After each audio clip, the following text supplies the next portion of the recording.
Welcome. Many, many years ago, I recall seeing for the first time the movie Dead Man Walking. Based on the nonfiction book by Sister Helen Prejean, the movie stars Susan Sarandon as a fictionalized version of Sister Helen. And in that movie, Sean Penn plays a young man on death row for rape and murder. I remember my initial reaction to that movie was extremely negative. I thought, why am I being asked to sympathize with this young man who there was no question about his guilt. He and his buddies clearly did rape this young girl. They murdered her and her boyfriend. And I thought, just let the son of a bitch fry. Why am I being asked to care about the fact that he's on death row and that he's suffering and all of that? So that was a long time ago. Fast forward to 2016 or 17. That year, Vancouver and Opera announced that they were going to do the operatic version of the story Dead Man Walking by noted American opera composer Jake Heggie. And I was asked to give a series of lectures on the opera. And so, as I always do, I did a lot of research. I actually went and read Sister Helen's book, and I saw a whole bunch of interviews with her, with Bill Maher and other people. And I rewatched the movie. It was interesting. My experience on seeing the movie the second time, especially after having read the book, was altogether quite different. I still hated the central character. I still didn't sympathize with him at all, although I felt a little more sympathy for his family, his mother and his brothers, and I understood a little bit better some of the different arguments for and against capital punishment. And we'd like to today take some of these arguments apart and discuss them and compare. So of course, the book Dead Man Walking is written from a Christian perspective. It's by a nun after all. So she's coming from she argues against the death penalty on moral grounds, on the grounds that, for example, all life has intrinsic value, regardless of a person's choices and actions.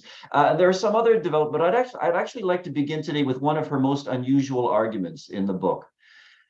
A case that's often made by people who are in favor of capital punishment is, why do we keep these scumbags alive? Why do we waste taxpayers' money to keep murderers and rapists alive for life? Wouldn't it be much cheaper just to throw them in the chair and flip the switch and save taxpayers thousands and thousands of dollars?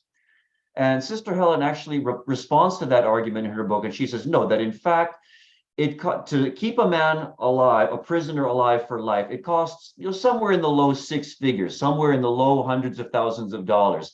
But to actually execute a man, when you take into account all the legal costs and the whole appeals process, it actually costs close to $1 million, or in some cases more.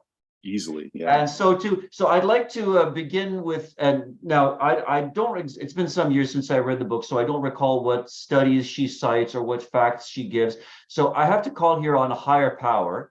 And by higher power, I mean the great legal mind of my co-host, Mr. James Valliant. So James, in purely monetary terms, executing a man versus keeping a man alive for life, what are there any merits to Sister Helen's argument here? Well, for a long time, of course, in the Anglosphere, in the English-speaking world, the death penalty was widely used. It was used for thieves. They would hang thieves.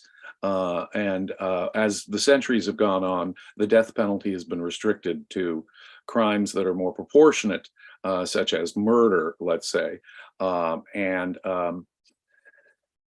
In America, in the early 1970s, the United States Supreme Court held the death penalty to be unconstitutional, but then it reversed itself a few years later, but has imposed several requirements. Those legal requirements require careful appeals, a long and extensive appeal process in order simply for the death penalty verdict to be upheld, much less for the execution to actually take place.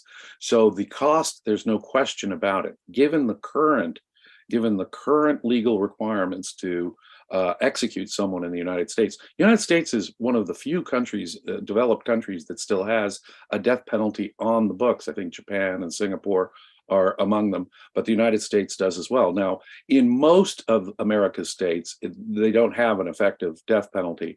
In 20-some states, it's unlawful to do the death penalty. Several other states have suspended the death penalty.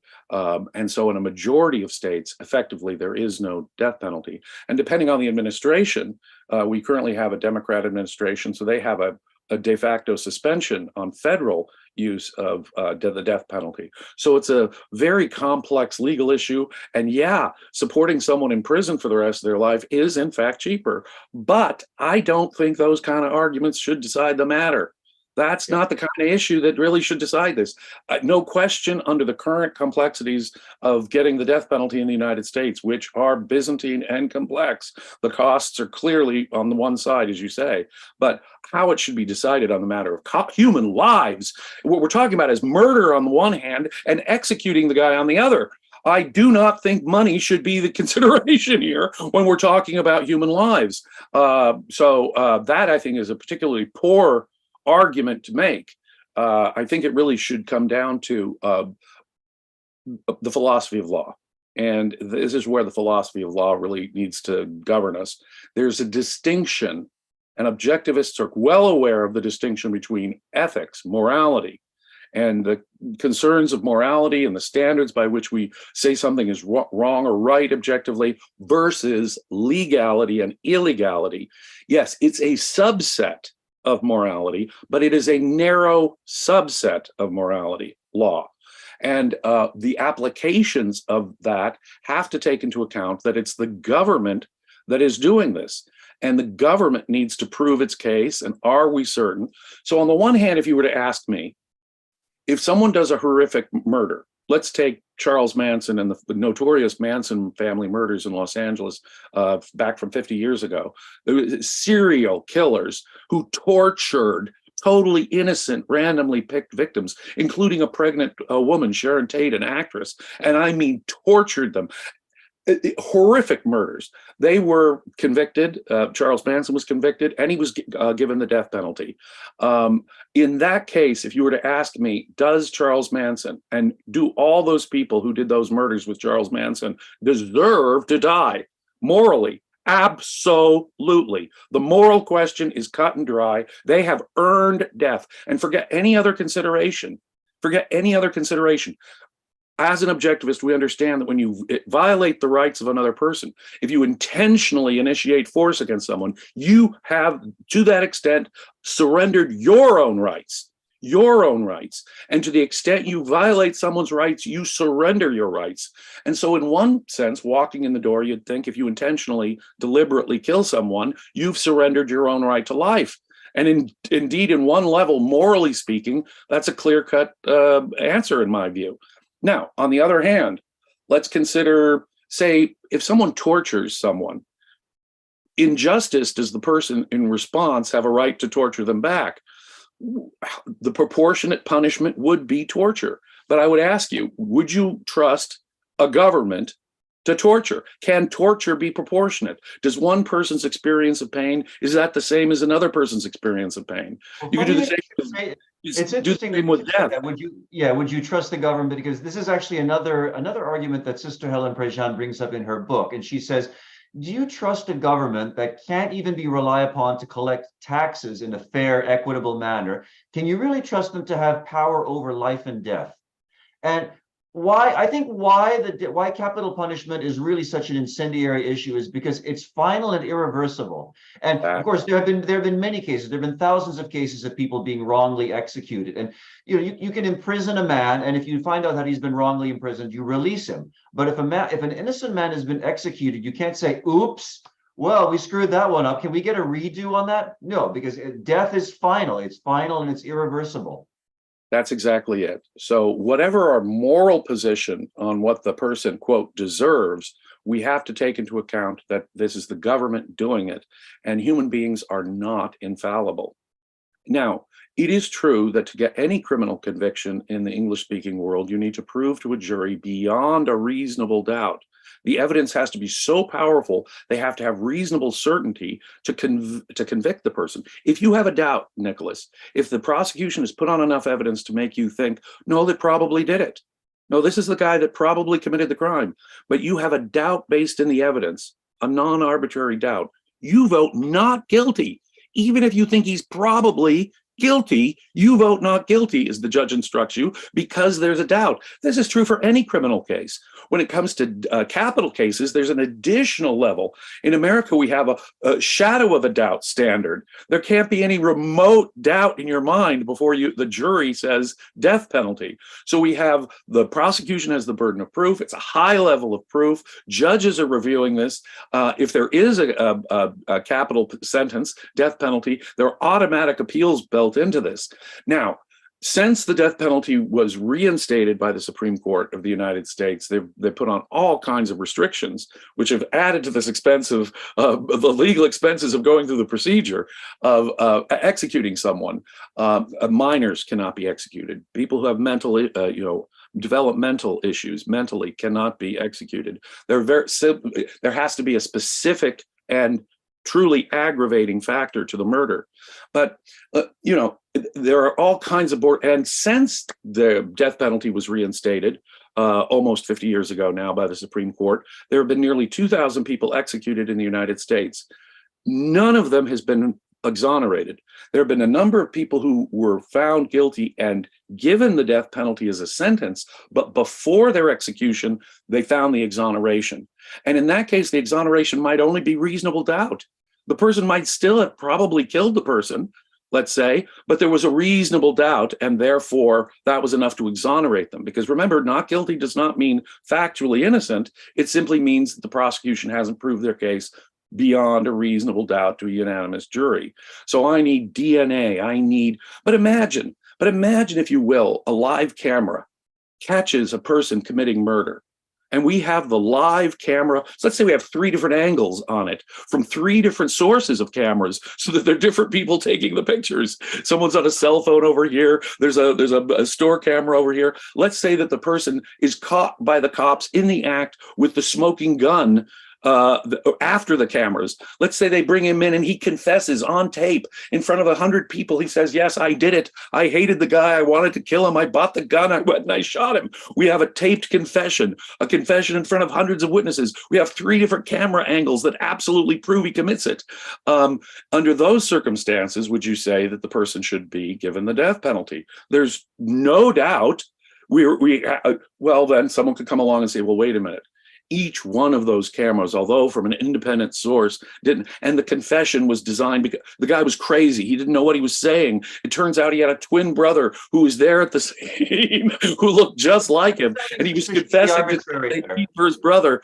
You can always create a science fiction scenario. Now, I know I'm speculating there. I know I'm involving all kinds of arbitrary possibilities in that. But the question is, can we be absolutely forever certain in any or every case, even of an aggravated murder? I mean, recently there was this guy who escaped from prison in Pennsylvania. He was a vicious killer. He killed his girlfriend horribly. He escaped from prison and he was armed and dangerous. He could well have, what if he had shot a police officer while escaped from prison, already being convicted of a murder? And here we catch him say, in the act of shooting a police officer in the attempt to escape, should he be given the death penalty? Wow, there are cases where I can bring you, with the evidence of strong evidence, and with a really aggravated murderer, I could make it very, very tempting on the one hand. For you to say, yeah, there's the only thing to do is to, in justice, kill him. And the question is justice. It's not a question of sending a message. It's not a question of all these other theories about, no. The man has earned death. The question is, have we proved it with such certainty? And thank goodness that none of the people actually executed in America since the death penalty was reinstated almost 50 years ago, has been exonerated after the execution. Were that to happen just once, think about it, just one innocent man being executed wrongly for a murder, it would seem to me that would vitiate the entire system. That's the kind of extreme case here.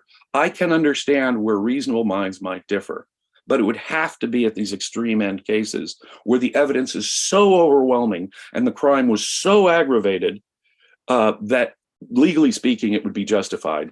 But I ask you to think about it. Are humans infallible? Is it possible that some kind of evidence could come up? And how many wrongful executions are morally permissible? I say none. Yeah. So my own view. Was it Lord Blackstone who famously said that better for 10 guilty men to go free than for one innocent man to be imprisoned? A I think famous, that's really the sentiment here. yes, indeed. And it's a famous dictum in the English American legal system. That's our attitude.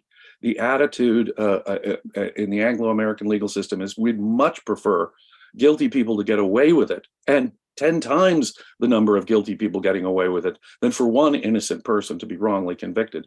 And you know something, if I put you in jail even for 10 years wrongly, at least there's some way, if it turns out that the government was wrong, we can do something to compensate you. As you pointed out earlier, the finality of the death penalty makes it impossible to go back and even attempt to make any kind of restitution or make this good. And there's no way of responding to it in justice. The government will have done then an injustice, a horrific injustice for which there can be no even theoretical compensation. So I have to say to you, as in my opinion, I am generally speaking opposed to the death penalty on principle. I'm open to arguments. I'm open to arguments on a specific case where it's really super overwhelming in the evidence and it's really aggravated in the crime, but it would have to reach that level for me to be satisfied, and it would involve far fewer, even under the current American system, far fewer executions and death penalty verdicts than we currently have. So I'm generally opposed to it as a legal penalty. Yeah, and that brings us to Ayn Rand's own view of capital punishment. So she said she was not opposed to capital punishment on moral grounds because, as you've already pointed out, a person who initiates force, commits violence against another person, thereby forfeits their own rights. She said specifically that she was opposed to capital punishment on epistemological grounds. And that's really what we're talking about here. That in the case of something which is so final and so definitive, the standards of certainty have to be so high. Look, as objectivists, we know human beings are not infallible. Even a system which requires evidence, real evidence, and goes only by logic and the evidence, and has juries and judges reviewing it and reviewing it and reviewing it, can all those people still be fallible? Yes, human beings are fallible. We can make mistakes. Things that look obvious can, in another context, suddenly look entirely different. And that guy who made the confession was really taking the rap for his twin brother. I hate to use that kind of weird example, but what if it was his twin we got on film doing the crime? What if it's his twin brother trying to take the rap for him, or was just crazy in admitting the crime?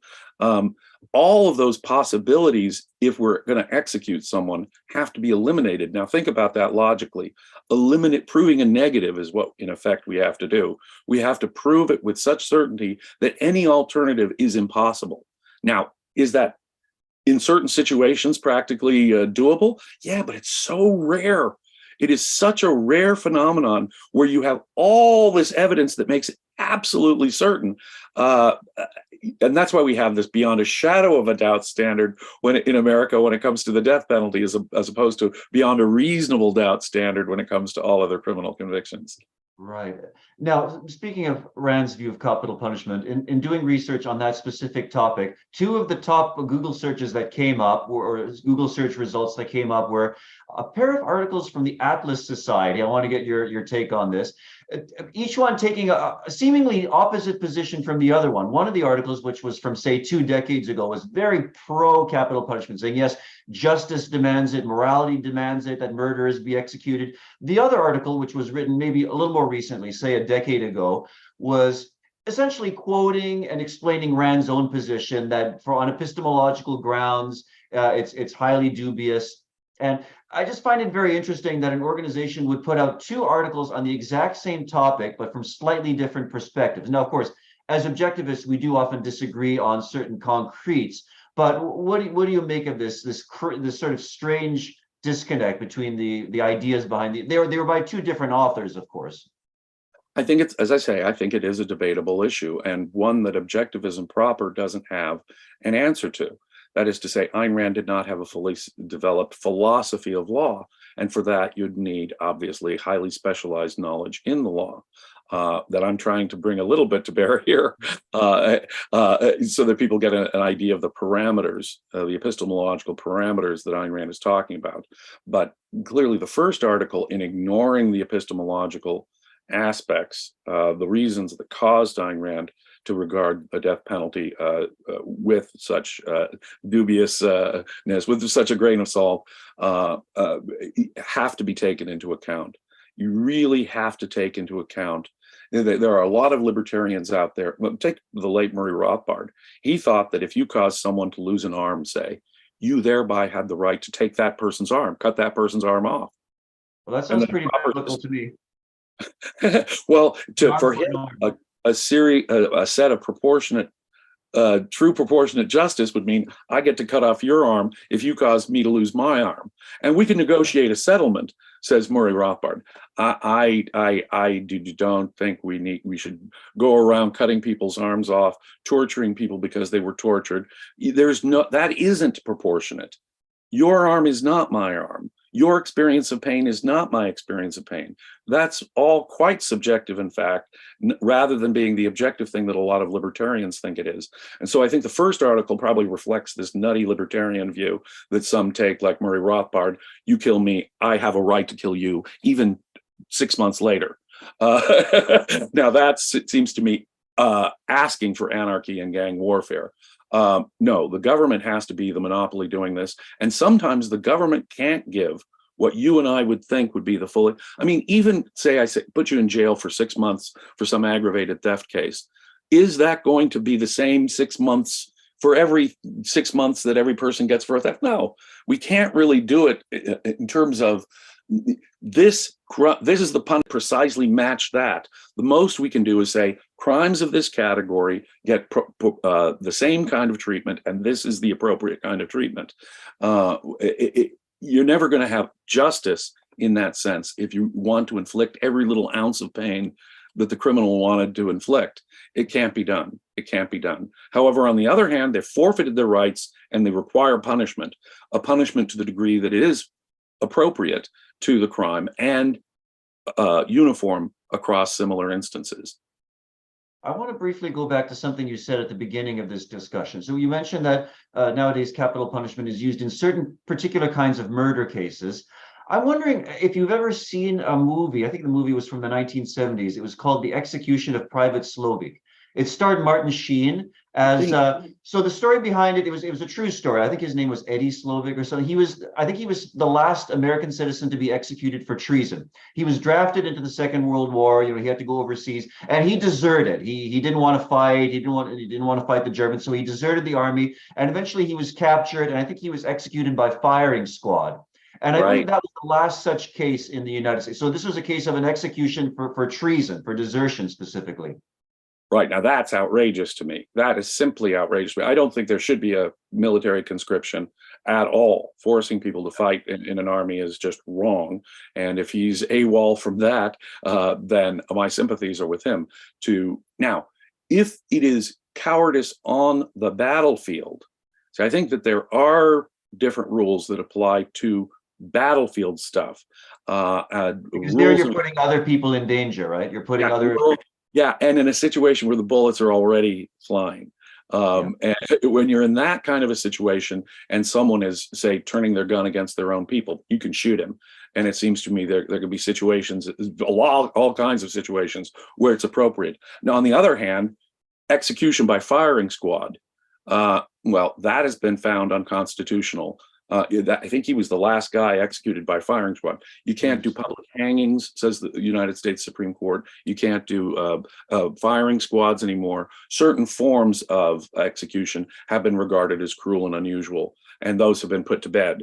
As I say, there are all kinds of other rules too. There has to be a specific and truly aggravating factual instance. The evidence level has to be high. It can't be people who have mental issues or minors and so forth and so on. So it's become so restricted in America that it happens quite rarely. And even over the last 40, 50 years where we've had a death penalty, as I say, fewer than 2,000 people have been executed.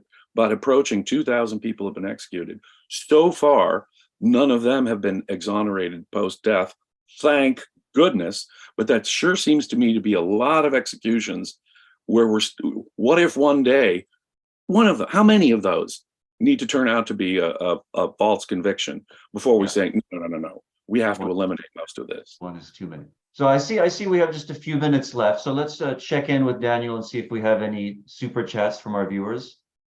We have a super chat from Robert. Thank you so much. He says, James Valliant, truly a higher power. Thank We you. have a super sticker from Jonathan. Thank you so much. And a super chat from Wes. Thank you so much. He says, random comment. James, I've been enjoying your discussions about the history of Christianity on other channels. Keep it up. Thank you so much. Thank you so much. Awesome. One other question that occurred to me, speaking of execution for treason, wasn't there also a case, I can't remember exactly what decade it was, but there was that couple that was executed for spying. Oh, the Rosenbergs. Rosenberg, yeah. Yes. Well, they were accused, Mr. Rosenberg was working for the United States Army, and he was one of those who probably supplied the Soviet Union with the secret for the nuclear bomb back in the late 1940s. Now, I think that we've found another person who is also working for the United States Army, who was their primary source, but I think the evidence is pretty sound that folks working for the United States Army were also working for the Soviet Union and delivering them information on the nuclear bomb. Would you think do you think capital punishment would be justified in a case like that? Kind of boy, but no one has died yet.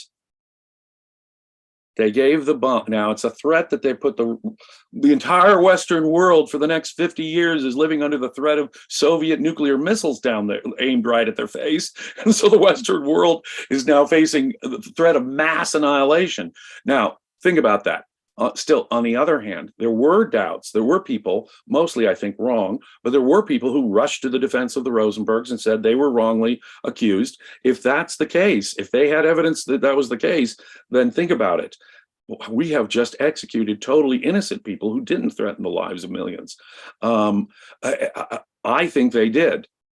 I don't think since anyone actually died, it should have been the death penalty. That's my view on the death penalty. No one's died, even if it was a military secret like that. On the other hand, what a horrific thing they did do. What a horrific thing they did do. That's the tension here. I mean, sometimes you've got the most egregious things like the Manson murders, torturing some pregnant woman in their mass slaughter, serial killing rampage. Interestingly, Manson was given the death penalty. It was right after that the US Supreme Court declared the death penalty unconstitutional. And so his sentence was reduced to life. The Supreme Court again reverses itself, says, okay, under certain circumstances, the death penalty is okay. But there's Charles Manson rotting in prison for the next 50, 60 years, precisely because he came in that window where the death penalty was unconstitutional, and they can't go back and change the sentence back up once they've reduced it. There are all kinds of cases where you were just morally outraged at what happens, but on the other hand, we have to bear in mind just one wrong execution, and that would, I mean, how would we approach that? It seems to me intolerable to allow even one.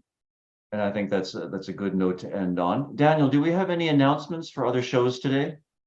In about 1 minute, we have the reality show coming up. That's at 6 p.m. UK time. But like I said, in 1 minute, link is in the chat and we'll see everyone there.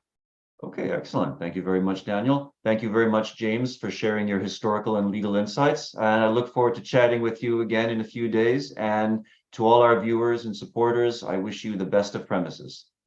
Take care.